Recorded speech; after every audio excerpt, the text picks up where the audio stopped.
Bosku kini sah bergelar banduan. Laungan Bosku, lawan tetap lawan, hidup Bosku dan Parlimen Pekan adalah antara moto semangat yang dicanang dan dijulang oleh para penyokong tegar bekas Perdana Menteri Datuk Seri Najib Razak yang kini sudah bergelar banduan. Tanggal 23 Ogos 2022, sejarah dunia tercipta apabila Mahkamah Persekutuan Malaysia mengekalkan sabitan dan hukuman 12 tahun penjara serta denda 210 juta ringgit yang dikenakan ke atas Datuk Seri Najib yang didapati bersalah menyeleweng dana 42 juta ringgit milik SRC International Sendirian Berhad.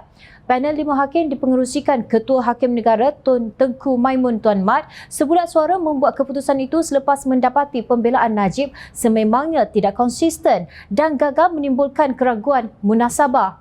Beliau berkata sabitan itu selamat bagi semua 7 pertuduhan dan hukuman dikenakan tidak keterlaluan. Dengan keputusan di akhir prosiding itu, Najib mula menjalani hukuman penjaranya berkuat kuasa semalam di penjara Kajang. Tengku Maimun berkata mahkamah tidak mendapati sebarang kesalahan dalam penghakiman yang dibuat Hakim Mahkamah Tinggi ketika itu Datuk Muhammad Nazlan Muhammad Ghazali. Muhammad Nazlan yang kini Hakim Mahkamah Rayuan menjatuhkan hukuman penjara 10 tahun ke atas ahli Parlimen Pekan itu bagi setiap 3 pertuduhan penyelewengan masing-masing berjumlah 27 juta ringgit, 5 juta ringgit dan 10 juta ringgit daripada dana SRC. Tengku Maimun berkata Muhammad Nazlan membuat keputusan yang betul dan tepat apabila mendapati pembelaan Najib gagal menimbulkan keraguan munasabah ke atas kes pendakwaan. Ketika membacakan penghakiman setebal 15 muka surat dalam masa 34 minit, Tengku Maimun berkata panel 5 hakim Mahkamah Persekutuan mendapati Muhammad Nazlan sudah melakukan analisis yang mendalam terhadap bukti dikemukakan pihak pendakwaan. Oleh itu, kami tidak boleh menyimpulkan bahawa mana-mana dapatan Mahkamah Tinggi seperti yang dikekalkan oleh Mahkamah Rayuan adalah songsang atau jelas salah sehingga memerlukan campur tangan rayuan. Kami bersetuju pembelaan perayu sememangnya tidak konsisten sehingga tidak menimbulkan keraguan munasabah terhadap kes pendakwaan. Dalam keadaan ini dan selepas meneliti bukti, penghujahan dan rekod rayuan yang lain, kami mendapati aduan perayu seperti terkandung dalam petisyen rayuan ini tiada sebarang merit. Katanya, beliau berkata kes pembelaan adalah Najib tidak pernah benar-benar mempertikaikan mengenai kemasukan dana SRC International berjumlah 42 juta ringgit seperti dipertuduhkan ke atasnya dalam akaun bank pribadinya ketika kes itu dibicarakan.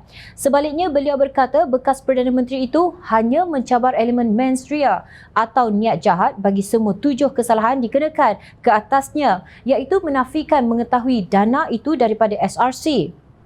Ia kerana pihak pembelaan mengekalkan 42 juta ringgit yang dikatakan diperoleh secara salah oleh perayu yang menyebabkan kerugian salah kepada SRC bukan dalam pengetahuannya. Pada masa sama, perayu menegaskan beliau diperangkap dalam satu konspirasi dirancang ahli perniagaan dalam buruan Low Tech Joe atau Jolo, bekas Ketua Setiausaha Sulit Allahyarham Dato' Azlin Alias dan bekas Ketua Pegawai Eksekutif SRC Nir Faisal Arif Kamil serta pegawai bank. Peguam utama Najib Razak Hisham Teh Pohtik menyatakan rasa sedih dan kecewa atas keputusan terhadap anak guamnya. Sudah tentu kami sedih dan kecewa kerana kalah dalam rayuan ini. Saya hanya boleh kata kami mencari ketenangan dan penawar menerusi seorang juri hebat dari India yang berkata, hanya Tuhan boleh memberikan keadilan sempurna.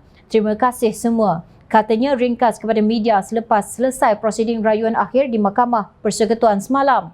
Dalam pada itu, Presiden PKR Datuk Seri Anwar Ibrahim berkata, keputusan Mahkamah Persekutuan mengekalkan sabitan dan hukuman terhadap Najib membuktikan Badan Kehakiman Negara bebas tanpa dipengaruhi pihak berkuasa dan politik.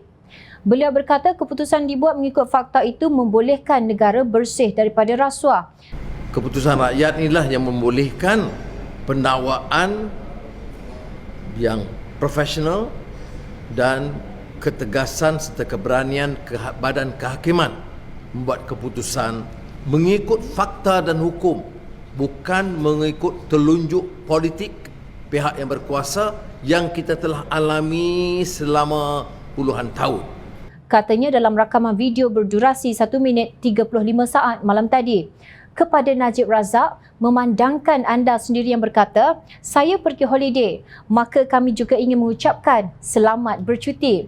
Sesungguhnya rakyat bukan ingin memadankan muka sesiapa, tetapi rakyat hanya inginkan keadilan yang saksama. Sesiapa yang bersalah melakukan jenayah di negara ini perlu dihukum sewajarnya, termasuk bekas seorang Perdana Menteri seperti anda yang mengkhianati 32.7 juta rakyatnya. Doa rakyat yang teraniaya dimakbulkan Allah untuk ditunjukkan kebenaran yang hakiki kepada dunia sejagat.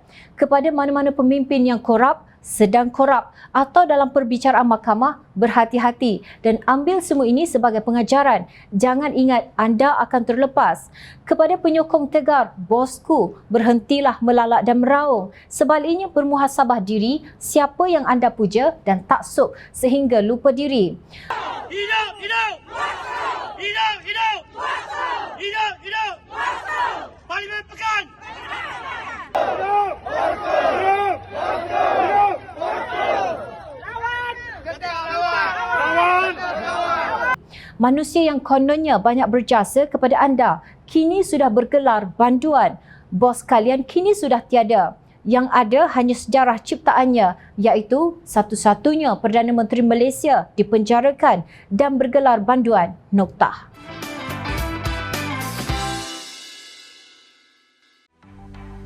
Mencari maklumat dan berita politik yang bebas, kupasan yang tepat, panas. Dapatkannya secara eksklusif hanya di Jom Channel.